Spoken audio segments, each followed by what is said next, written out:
Hey guys, Rodney here at DTLA Bikes. Just wanted to talk over inner tubes with you guys. So most tires are still what they call clincher tires that have an inner tube. So essentially you have the wheel, you have an inner tube, and then you have a tire. Now the inner tube acts as sort of like a balloon, and most of the inner tubes nowadays are made of butyl. There are some different materials as well, but essentially they act as like a rubber compound that get inflated, and most of the time when you get a flat tire, it's not the tire that gets destroyed, but it's the tube that's inside the tire that gets punctured that needs to be replaced. So we're just going to talk a little bit about, the different kinds of tubes and the benefits of each. So the standard tube, which is the most common, are usually coming, the quality ones come technically usually shrink wrapped like this, and they'll come different types of valves, but essentially it'll be a rubber compound like this.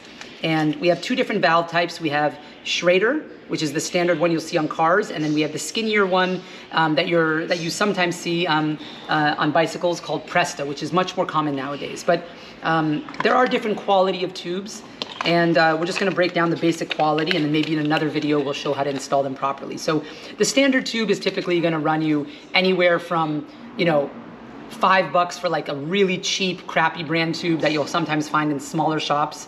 But ideally, you should be looking to pay around $10 for a decent tube in a good quality shop, right? So that's going to look like this. And then you have kind of second tier tubes from manufacturers like Cannondale, Pirelli, and Specialized.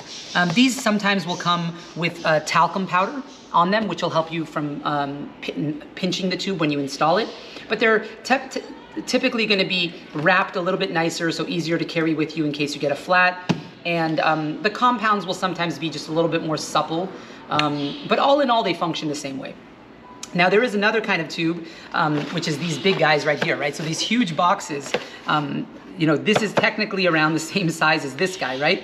But at least for the same tire. But the difference is this is what we call a thorn-resistant tube, right? Thorn-resistant are bigger, and the material is significantly thicker. So what this acts as is sort of like a barrier to thorns if you're going to be riding in areas that have like goat head thorns or little pieces of metal or so forth. Now it doesn't mean it can't get through the tire and it can't get through the tube, but this gives you approximately 3 to 5 times more puncture protection than a standard tube, right? But they're heavier, so there is that drawback.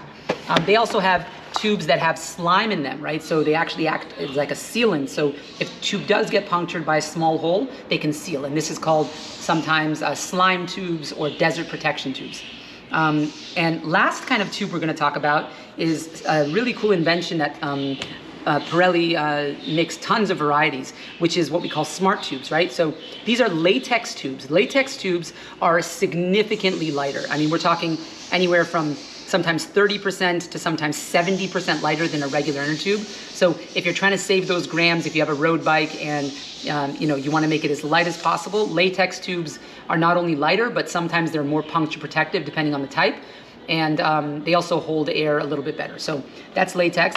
Final thing is liners, right? So the typical liner, what it does is it acts as a barrier between the tire and the inner tube, right? And what that does is that if something gets through the tire, like a piece of glass or metal, then it'll get through the tire, but it won't make its way to the inner tube because something will be there to protect it.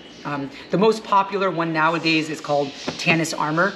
These are bomb-proof. Most of my customers who pick these up are riding, electric bikes with fat tires, and it's such a headache to get a flat tire on any bike, but most of all an electric bike that you can't ride when it's flat and it's way too heavy. So we highly recommend getting the Tannis liners because they give you more cushion and they give you more protection. And that's the basic overline of tubes. So if you have any questions, put it in the comments, and looking forward.